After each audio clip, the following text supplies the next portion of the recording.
नमस्कार विद्यार्थी मित्रों, कक्षा 8 के लिए इकाई 8 देखेंगे, जिसमें है माँ कह एक कहानी। यह है मैथिली शरण गुप्त जी की है। ये लेखक जो है वे बहुत ही प्रसिद्ध हैं और आपने इनका नाम भी कहीं ना कहीं सुना होगा। तो इनका जन्म है 1886 में चिरगांव जिला झांसी में उत्तर प्रदेश में हुआ था। बचपन से ही कविता में उनकी रुचि थी। मतलब ये जो कवि हैं इनकी क्या बचपन से ही कविताएं लिखने में रुचि थी, इनका शौक था। आचार्य महावीर प्रसाद द्विवेदी की प्रेरणा से वे खड़ी बोली की ओर मुड़े। मतलब आचार्य जो हजारी प्रसाद द्विवेदी जी थे, महावीर प्रसाद जो थे, वे जो बोलते थे खड़ी बोली, तो उस खड़ी बोली की तरफ ही थे, खड़ी बोली की तरफ ही वे मुड़े। और यहाँ पर आप देखो तो उन्होंने अपनी कविताओं में भारतीय जीवन को समग्रता से समझने एवं प्रस्तुत करने का प्रयास भी किया है। यहाँ पर उन्होंने जो कविता है वह क्या है कि भारत की जो जीवन शैली है, जीवन शैली के अंदर जो सामग्रियाँ हैं उसे अपनी कविता के अंदर रखा है, प्रस्तुत किया है। मतलब उसके बारे में लोगों को बताया है। खड़ी बोली हिंदी के आरंभिक उन्नायकों में से एक थे और वे उनके उन्नायकों में से ये खड़ी बोली की में से एक थे। साकेत गुप्त जी द्वारा लिखित काव्य महाकाव्य है और उन्होंने साकेत जो है गुप्त जी का द्वारा लिखी गई एक महाकाव्य है साकेत नाम का। इसके अतिरिक्त यशोधरा, पंचवटी, भारत भर्ती तथा जयेंद्रवध आदि इनकी मुख्य काव्य कृतियाँ हैं। यहाँ पर आप देखो तो उन्होंने जो उनकी जो प्रसिद्ध और जो बहुत ही मुख्य मतलब जिनको ज़्यादा ही प्रसिद्ध हुई है वे कविताओं के नाम इस प्रकार हैं। यहाँ पे पंचवटी, भारत भारती तथा जयदत्त वध आदि ये इनकी प्रसिद्ध कविताएं। इनकी मृत्यु भी बहुत ही जल्दी हो गई है। 1964 में इनकी मृत्यु हुई है। मरने वाले से बचाने वाला बड़ा होता है, यह युक्ति चरितार्थ हुई है। मतलब ये युक्ति, मतलब ये जो वाक्य है जो युक्ति के रूप में कहा जाता है कि मारने वाले से बचाने वाला बहुत बड़ा होता है। गौतम बुद्ध के जीवन से संवाद शैली की इस कविता में गौतम बुद्ध के बचपन की एक घटना का उल्लेख है। मतलब यहाँ पे जो गौतम बुद्ध का जो बचपन का बाल्यावस्था काल थी, उस बाल्यावस्था काल में कि भाई मारने वाले से बचाने वाला बहुत बड़ा होता है, तो यहाँ पर एक घटना है और उसका यहाँ पर उल्लेख किया। मतलब उस घटना को यहाँ पर काव्य पंक्ति के रूप में रखा गया है, जिसमें उनका पुत्र राहुल माँ यशोधरा से राजकुमार सिद्धार्थ की उसी कहानी को दोहराने का आग्रह करता है। मतलब उनका जो पुत्र है राहुल, वो यशोदा माँ जो है उनसे राजकुमार सिद्धार्थ की जो कहानी है उसे दोहराने को, मतलब फिर से कहने के लिए कहता है, आग्रह करता है, जिससे उपयुक्त उक्ति परिभाषित हुई है। और मतलब उसी से उनको यहाँ की युक्ति मतलब योजना क्या हुई है, परिभाषित हुई है। मतलब उससे उनको समझ में आया है। अब यहाँ पर कविता हम पहले देखें। माँ कह एक कहानी, बेटा समझ लिया क्या तूने मुझको अपनी नानी। तो यहाँ पर जो है वह राहुल यशोदा से कहता है ना, कि माँ तुम मुझे एक कहानी सुनाओ। यशोदा कहती है बेटा तूने मुझे अपनी नानी समझ लिया है क्या। मतलब यहाँ पर जो कहानियाँ कहने का है, जो बाल्यावस्था में बच्चों को उनकी नानी सुनाया करती हैं। कहती है मुझसे यह चेटी तू मेरी नानी की बेटी, कह माँ कह लेटी ही लेटी, राजा था या रानी माँ कह एक कहानी। अब यहाँ पर वे कहते हैं कि यदि दासी मुझसे कहती है कि तुम मेरी नानी की बेटी हो, मतलब जो दासी है, जो दासी मतलब जो उनके पास रहती है, उनकी देखभाल करती हो, तो तुम मेरी नानी की बेटी हो, मतलब माँ जो तुम हो मेरी नानी की बेटी हो, भले ना हो पर उनकी बेटी तो हूँ। हाँ, भले ना हो मैं उनकी बेटी, बेटी तो हूँ ही ना, भले ना हो पर मैं तो उनकी बेटी ही हूँ, इसलिए माँ कहानी सुनाओ। लेटे लेटे ही मतलब सोते सोते ही सुनाओ। एक राजा था या एक रानी थी, तुम मुझे उसकी कहानी सुनाओ। तू है हेटी मान धर मेरे, सुन उपवन में बड़े सवेरे, तात भ्रमण करते थे तेरे, जहाँ सुरभि मनमानी। मतलब यहाँ पर वे कहते हैं कि मेरे बेटे, मतलब मेरे बेटे तू बहुत जिद्दी है, मेरा बेटा तू बहुत जिद्दी है। अच्छा तो सुन, अब मैं तुझे एक कहानी सुनाती हूँ। एक दिन बड़ी सुबह तेरे पिताजी कहाँ गए? बगीचे में घूम रहे थे। उस समय का वातावरण में मन प्रसन्न खुशबू फैली हुई थी, मतलब मन खूब खुश। सुबह का वातावरण था, प्रातः काल का था समय, और वातावरण कैसा? मन प्रसन्न, मतलब ठंडा और अच्छा, ठंडी ठंडी हवा फैली हुई थी और खुशबू चारों तरफ फैली हुई थी। जहाँ सुरभि मन मानी, हाँ माँ यही कहानी। यहाँ पे कहते हैं कि जहाँ सुरभि मतलब चारों तरफ खुशबू ही खुशबू फूलों की फैली हुई थी, ऐसे में ही मन बहुत शांत और बहुत अच्छा था। वहाँ मनपसंद खुशबू खूब फैली हुई थी। हाँ माँ यही कहानी सुनाओगी क्या? मतलब माँ तुम सिर्फ मुझे यही कहानी सुनाने वाली हो, आगे कुछ और भी बताओगी कि नहीं? तो यहाँ पर कहते हैं क्या राहुल, मतलब सिद्धार्थ जी,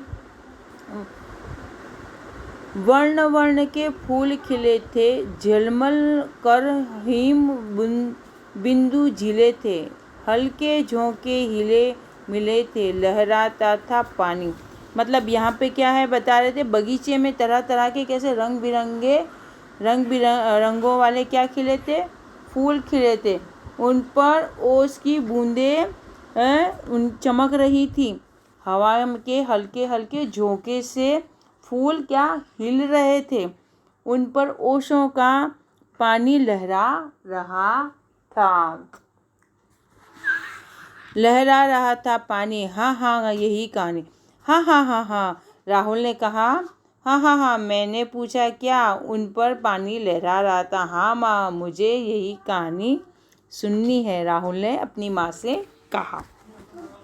गाते थे खग कल कल कल, स्वर से सहसा एक हंस ऊपर से गिरा, विदर्द होकर खग शर से हुई पक्ष की हानि, करुणा भरी कहानी। अब यहाँ पर कहते हैं कि पक्षी जो थे मधुर स्वर में क्या कर रहे थे? गा रहे थे। वे क्या है? वन में जो बाग में थे इधर उधर घूम रहे थे और अच्छे से खूब खुश होकर वे मधुर स्वर में पक्षी गा रहे थे। अचानक एक हंस जो है उनमें से ऊपर से आ गिरता है। वह कैसा पक्षी होता है? बाण से बिंधा हुआ होता है, मतलब उसे किसी ने बाण चलाया था और उसे वह बाण लगा हुआ था, तो वह घायल हो गया था और वह ऊपर से नीचे आके गिरता है। उसका एक पंख घायल हुआ था और एक पंख में क्या? वह बाण लगा हुआ था, इसलिए वह घायल हो गया था। दुखी होकर राहुल ने पूछा, पंख घायल हो गया था, वह तो बहुत दुख भरी कहानी है। मतलब अपनी माँ से, वो यशोदा से कहता है राहुल कि अरे रे रे रे, वह जो पक्षी था, जो खग था, वह ऊपर से आकर गिरा जिसका पंख घायल था। ये तो माँ बहुत ही दुख भरी कहानी है। करुण माने दुख भरी। चौंक उन्होंने उसे उठाया, नया जन्म सा उसने पाया, इतने में आंखें टक आया, लक्ष्य सिद्धि का मानी। अब यहाँ पर क्या है? ये कहता है लक्ष्य सिद्धि का मानी, कोमल कठिन कहानी। तो यहाँ पर है कि तेरे पिता ने चौंक कर उसे क्या करा? उठा लिया। वे वहाँ पर बाग में घूम रहे थे और उन्होंने देखा कि एक पक्षी ऊपर से गिरा है जिसे बाण लगा हुआ है और जैसे ही वो गिरता है तो उसे देखकर वे क्या चौंक जाते हैं और फिर वे क्या करते हैं, उसे अपनी गोद में उठा लेते हैं और उसे क्या करते हैं, स्पर्श करते हैं। पक्षी के मानो जैसे लगा कि उसे नया जीवन पा लिया हो। उसी समय शिकारी वहाँ पर क्या है, आ पहुँचता है और वह तुम्हारे पिता से कहता है कि बात का गर्व, मतलब उसको सिद्धार्थ को इस बात का उनके पिता को गर्व था कि उन्होंने जैसे ही पक्षी को उठा के उस बाण को निकाला और वह पक्षी को जैसे लगता है कि नया जीवन मिल गया। और शिकारी वहाँ पर आ जाता है कि उसी का निशाना सही बैठा है। शिकारी कहता है कि मैंने इस पे निशाना साधा था, निशाना लगाया और वह निशाना सही लगा, इसीलिए यह तो मेरा निशाना सही लगा है और ये तो पक्षी क्या है, मेरा है। क्या अचूक निशाने का अभिमानी हूँ, मतलब उसे बहुत अभिमान था कि मैंने जो निशाना लगाया वो सही लगा है और पक्षी घायल होकर नीचे गिरा है। यह कोमल पर कठोर कहानी है, पर ये जो कहानी है कोमल भी है और कठोर भी है, अश्रु से बहती हुई भी कहानी है, क्योंकि यहाँ पर जो है खग, जो पक्षी है उसे लगा हुआ है, वो रो रहा है। मांगा उसने आहत पक्षी, तेरे तात की तू थे रक्षी, तब उसने जो खा खग भक्षी हट करने की ठानी। और यहाँ पर हट करने की ठानी, अब बढ़ चली कहानी। अब यहाँ पर है कि शिकारी ने तेरे पिता से वह घायल पक्षी मांगा और कहा कि परंतु मेरे पिता पक्षी की रक्षा करने वाले थे। मतलब यहाँ पर है वो शिकारी ने सिद्धार्थ से वह पक्षी मांगा और सिद्धार्थ कैसे थे कि वह घायल पक्षी की रक्षा करने वाले थे, मतलब जो मुश्किल में हो, परेशानी में, तकलीफ में उसकी वे रक्षा करते थे। तब पक्षियों का मांस खाने वाला वह शिकारी पक्षी लेने पर अड़ गया और वह पक्षी शिकार करके उस पक्षियों का मांस खाता था। उसने कहा कि मेरा निशाना लगा है, इसलिए ये मेरा पक्षी है, इसे मैंने मार के नीचे गिराया है, तो मैं तो इसे लेके ही जाऊंगा। पर तब राहुल बोलता है, वह अड़ गया, तब तो मामला बहुत बढ़ गया। मतलब वह अड़ जाता है कि मैं इसे लेके जाऊंगा तो शायद मामला भी यहाँ पे बढ़ गया होगा। और जो है, जो सिद्धार्थ है वो गुस्से भी हुए होंगे। आगे क्या हुआ माँ बताओ जल्दी जल्दी। तो फिर उसकी माँ फिर सुनाती, हुआ विवाद सदैव निर्दय में, उभर आग्रही थे स्व विषय में, गई बात तब न्यायालय में, सुनी सभी ने जानी व्यापक हुई कहानी। अब यहाँ पर बताया जाता है कि इस प्रकार सदैव दया करने वाले, जो बचाने वाला है, और निर्दयता पूर्वक, मतलब जो मारने वाला है, इन दोनों में से बहस होने लगती है। वो कहता है कि मैंने बचाया तो पक्षी मेरा, और जिसने निशाना साधा है मारने वाला, वो कहता है मेरा। दोनों अपनी अपनी बात पर डटे हुए थे, मतलब दोनों अपनी अपनी बात पर लड़ रहे थे और वे दोनों अपनी अपनी बात पर ही अटल थे। तब न्यायालय में गए और फिर वे क्या, न्यायालय में, जहाँ पर राजा के दरबार में गए, न्याय होता है, वहाँ गए। वहाँ यह बात सभी ने सुनी और मालूम की। सबने उनकी बात भी सुनी और उस बात की तहकीकात भी की और उसकी मालूम, मतलब जांच पड़ताल भी हो। फिर राहुल पूछता है, क्या सभी ने बात सुनी और मालूम की? तब तो यह बात चारों ओर फैल गई। मतलब ये बात तो सबने सुनी, मानी, और ये बात तो चारों तरफ फैल गई होगी, लोगों को पता चल गया होगा, सब लोग उस बात के बारे में बात करने लगे होंगे।